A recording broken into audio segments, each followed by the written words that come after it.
Hello friends, welcome to What the Food, and on today's menu we have a lovely recipe which is liked by all age groups. We are going to show you how to cook yummy tomato soup, so let's get started.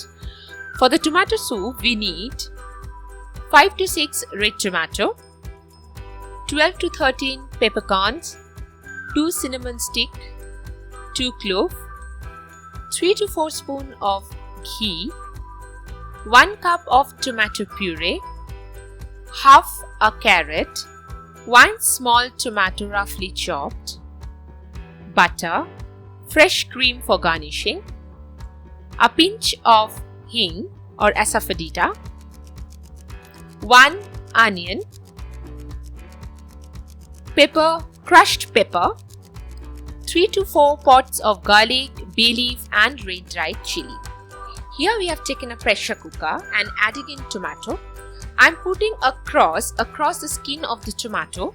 I'm doing this procedure because after pressure cooking the tomato, the skin of the tomato will get loosened up.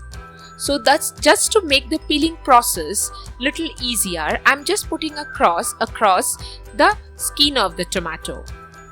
I'm repeating the process so that you guys can see it clearly how I'm doing the procedure.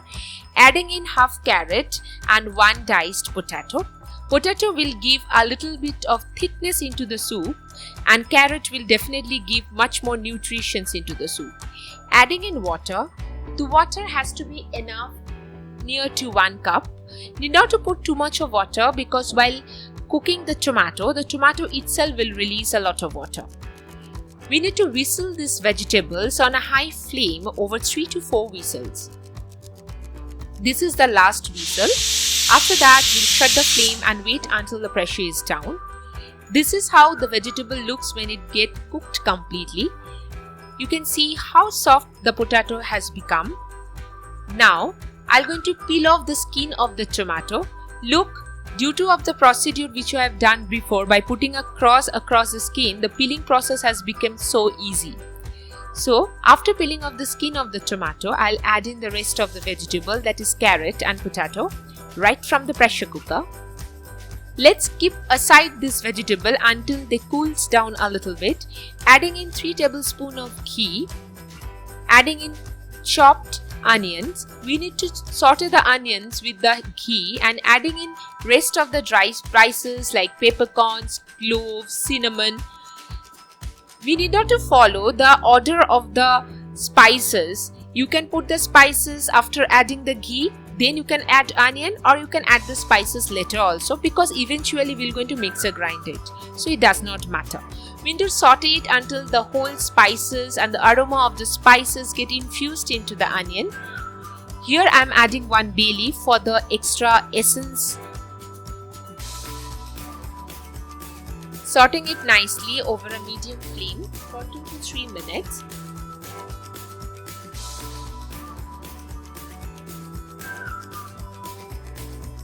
Adding in 1 red chili. If you are making it for a kids, need not to add the red chili because it will make the tomato soup little spicier.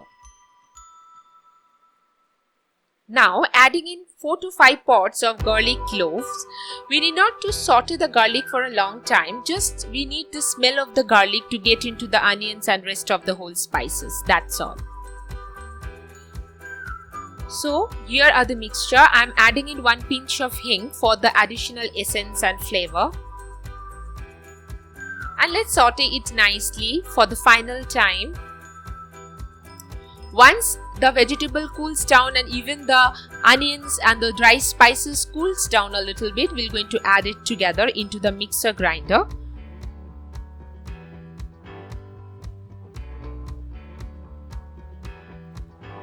I'm adding in the red chili for the spiciness. We need not to add this bay leaf. We just have added the bay leaf for the essence, but we're not going to add it while mixer grinding the mixture. So here are the mixture. We need to mix it into a fine paste. It looks something like this. If you think the water is little less while adding the mixture, you can add half a cup of water. We're going to strain the mixture nicely so that we can get a smooth texture of the soup. So just strain it properly and nicely. We can see all the leftovers of tomato seeds, peppercorns on the top of the strainer. Adding in a little bit of water. I think the soup is a little bit thick at this moment, so adding in a little bit of water, like half a cup of water will be enough, I guess. Mixing it nicely and straining it. So here the smooth paste or soup, whatever you call, is ready to go straight into the pan. Now on the same pan I am adding in 1/4 cup of butter. While adding the butter, make sure your flame is low, otherwise the butter might melt or get burnt.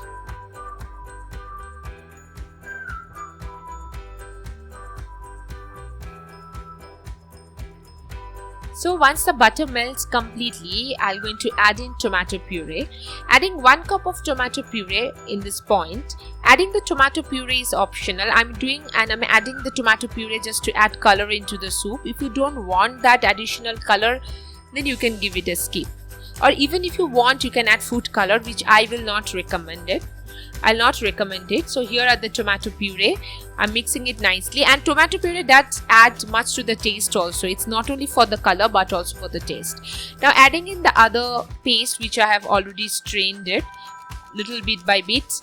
So here are the soup which I'm mixing with my tomato puree. You can see automatically the color has got so much of enhancement.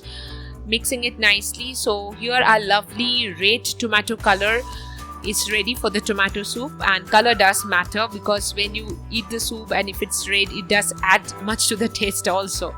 So mixing it nicely on a low flame, I'm adding in the salt and sugar.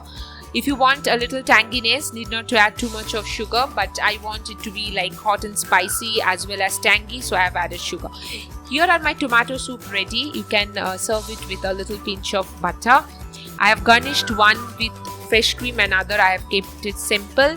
Our yummy tomato soup is ready to be served hot. You can serve the soup with garlic bread, croutons or breadstick. Tomato soup is rich in vitamin C and it's good for the health, so you should give it a try. If you want to know how I've made the croutons, so do subscribe to my channel.